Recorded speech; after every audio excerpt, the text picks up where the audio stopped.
Hello po everyone. Good evening. Good evening din sir. My name is Mark Wansel Kaingay and this is my final PIT for Integral Calculus by Sir Noel G. Cuarteros Jr. And ngayon po ay i-discuss po natin ngayon sa video na to ay the integration by parts. So ito po yung first example po natin.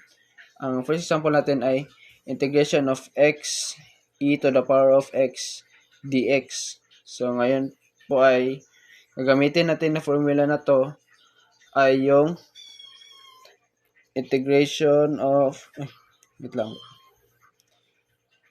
integration of u d integration of u dv is equal to u times v minus or negative integral v du. So, yan po yung formula na gagamitin natin para sa first example po natin. So, ngayon po ay i-determine natin yung ano yung u natin. I-determine natin yung u du v tsaka yung dv. So, i-determine natin yung u, du, v at dv natin sa first example. So, yung u po natin ay yung x. So, lagyan natin dito x. Tsaka yung du ay will be simply 1 dx. Tsaka yung v naman natin ay yung ex. E to the power of x. Sorry po. E to the power of x. So, yung dv naman natin ay magiging e to the power of x dx. So, lagyan natin dito. E to the power of x dx. So, ayan. Na-determine na po natin yung u natin, du, v, at dv natin po sa first example. So, ngayon po ay isosolve na natin yung ating first example kasi nakompleto na natin yung ito eh. So, first is equal to according po sa ating formula, ito po yung gagamitin natin kasi determine natin yung u, du, v at dv natin. So, yung u natin ay yung x tsaka yung v naman natin ay yung e to the power of x. So, x times e to the power of x. Tsaka, kopya na natin to minus integration or integral of yung v natin ay yung ex. E to the power of x. So, e to the power of x. Tsaka yung du natin ay 1 dx. So, lagay natin dito. 1 dx. So, i-solve na natin para makuha na natin yung final example natin. Yung final answer. So, is equal to x to the times e to the power of x minus e to the power of x naman at e to the power of x plus c. So, ito na po yung final answer po natin sa first example. So, ito po yung second example po natin sa inang integration by parts. So, simple lang din to, kagaya lang ng yung first example natin kanina. So, ang gagamitin natin na formula dito ay same lang yung kaninang example. So,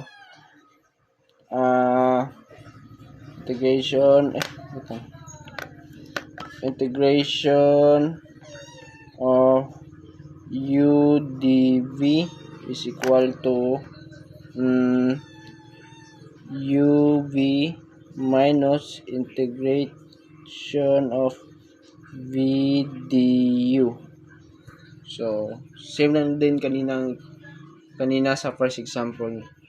So, i-determine natin yung u natin, du, v at dv kagaya ng first example natin kanina. So, yung u po natin ay yung x. Lagay natin ito, x. So, sa du na naman tayo. So, sa du naman ay 1 dx. So, sa 1 dx. So, sa v natin ay, kung i-integrate na to yung sin x, ay magiging negative cosine x. Yan, nakuha natin yung v. What about yung dv natin? So, yung dv po natin, kung yung negative cosine x natin, i-derivative natin, magiging positive sin x. So, yan. Na-determine natin sin x dx pala. Sorry po. So, yan. Na-determine natin yung u natin, du, v, at dv natin. So, ngayon, isa-solve na natin yung problem natin na second example. So,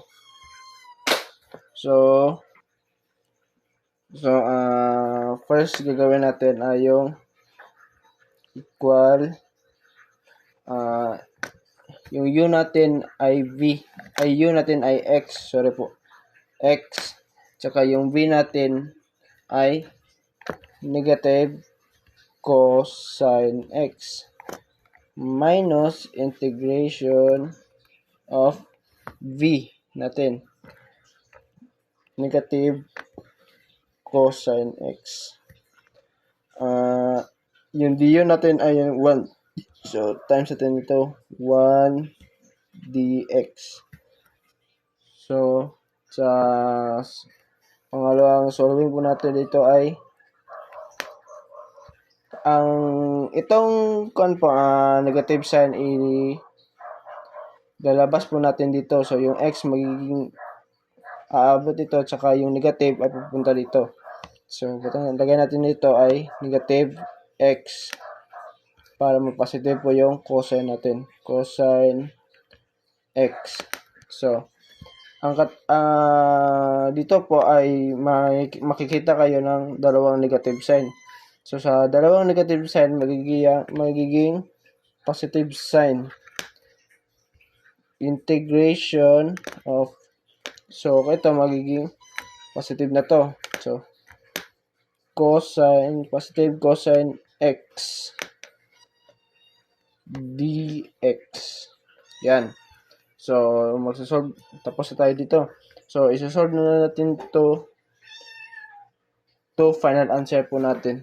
So, is equal to negative x cosine x plus, so, i-integrate din natin to kasi i-integrate natin to yung ating positive cosine x. So, magiging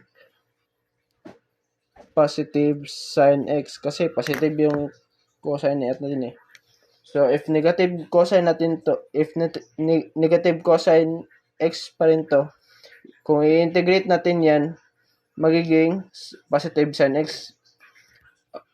According to our v, which is negative cosine x. So, yung dv naman natin ay positive sin x.